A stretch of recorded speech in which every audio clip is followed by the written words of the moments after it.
I've got to tell you about the single most frightening thing I've ever done before.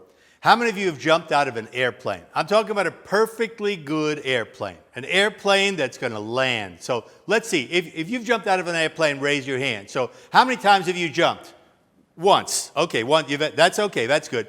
And I see another guy over there. How many times 29? Okay, well, you had to be in the military, right? Well, you get no credit from me, because if you wouldn't have jumped, they would have killed you and thrown you out anyway. So who has jumped not military? How many times? 5 times? 5 times. You're not well. You're really not well. And anybody jump more than 5? Anybody?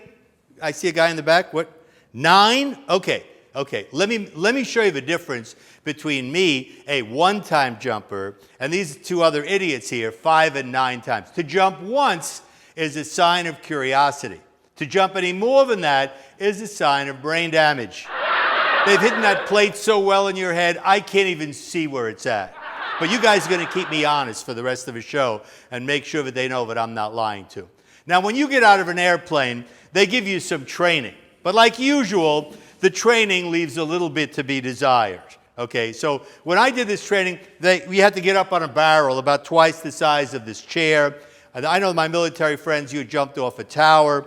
But they get you up on a barrel about this high, and they have you practice jumping off the barrel as if this has anything in the world to do with getting out of an aircraft.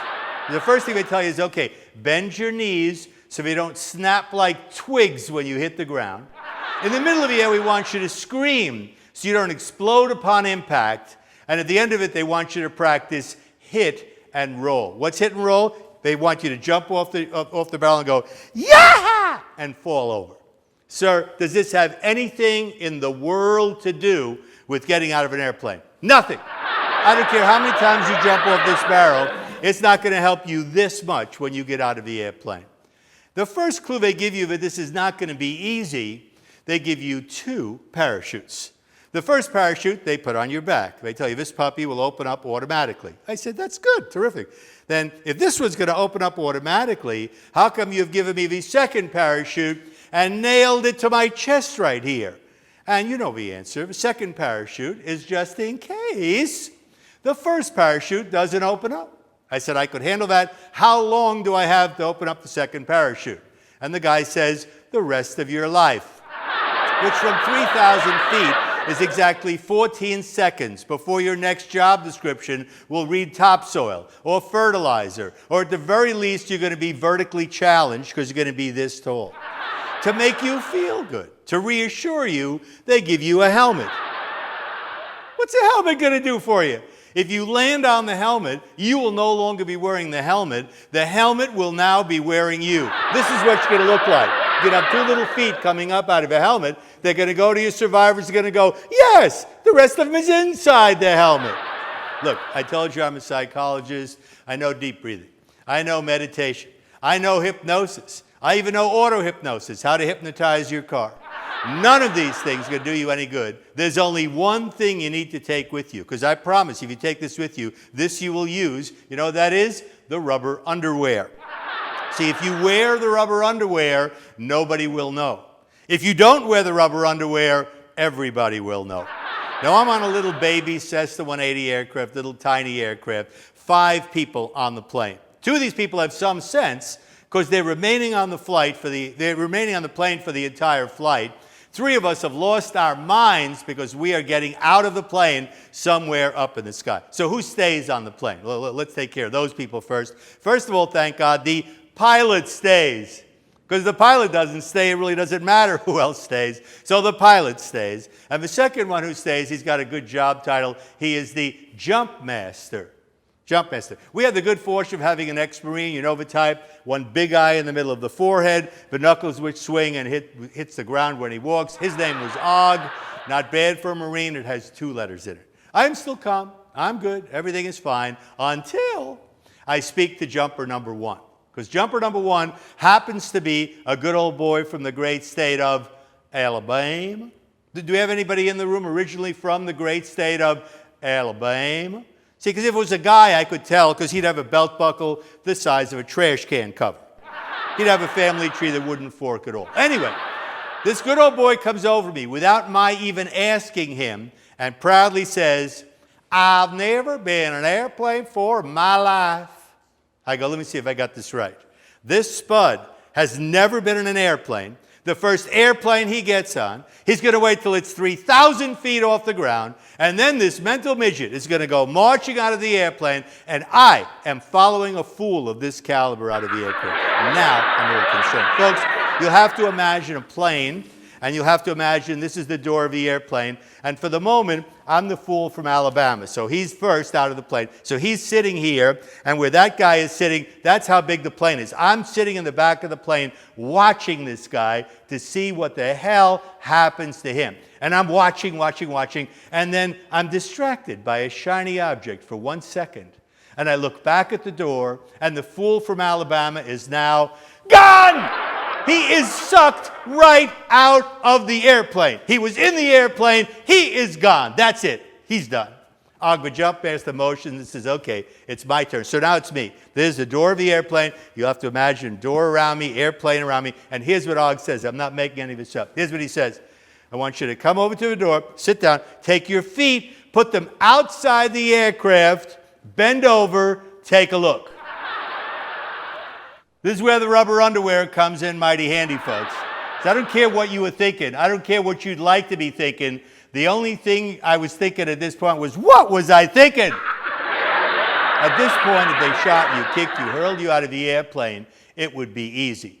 But folks, when you get out of the airplane, I'm not making this up, here's what happens. Your left foot gets out and stands on a strut underneath the airplane. Whoops, let me get my mic back. Here we go. Stands on a strut. These two hands reach up and grab a strut on the wing of the aircraft, and this foot is out dangling over San Diego somewhere. I want you to get this picture. I am now standing on the wing of a moving aircraft, 3,000 feet off the ground, and the first thing that pops into my mind at this point is options. Okay, what options do I now have? And as we went over, whenever we do option thinking, we always think best case scenario first. All right, best case scenario. Will the plane land with me still standing on the wing? A good idea, but highly unlikely to occur. All right, worst case scenario. If I never let go of this airplane, it runs out of gas. Does it do any good to hold on to the airplane? The third option that every jumper thinks of, in every language you now or have ever known, you start looking back at Og the Jumpmaster and you start screaming and indicating to him that you have made a mistake in judgment and wish to return to the plane. Now, Og has seen this panic-stricken look many times before because he is standing in the doorway like this. He's not looking at you. He's not interested in what you have to say. He is not letting you back of the airplane. Here's what he says. I love this. He says, when we're over the landing zone. Now that sounds like they've done something, right? Like they've made preparations for you. Like there's a medevac, there are Girl Scouts, there's nurses. Something is there. The landing zone is a big X they have drawn on the ground. And from 3,000 feet up, I don't know where it's an optical illusion or a religious experience, but it looks a lot more like a cross than it does an X. And the red dots from the failed jumpers makes it look even more like a cross. Here's what he says. When you let go of the airplane, I want you to calmly. Now, folks, the word calmly will have no meaning to you whatsoever.